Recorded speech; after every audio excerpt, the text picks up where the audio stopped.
это психосоматика, потому что я сам себя задрачиваю, и сам в это верю, и сам по итогу как бы и сам себя накручиваю на то, что это вот может произойти. Так-то я на самом деле не знаю. Вообще, человек, который религиозный, мне... Так, сейчас я хочу посмотреть, не постучала ли мне в окно птица.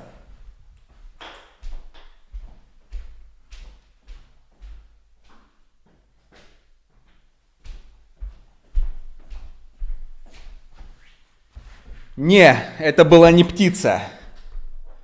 Это была не птица. Никто мне не стучал в окно. Я недавно об этом узнал, потому что я не задумывался. Мне сказал бабушка, человек,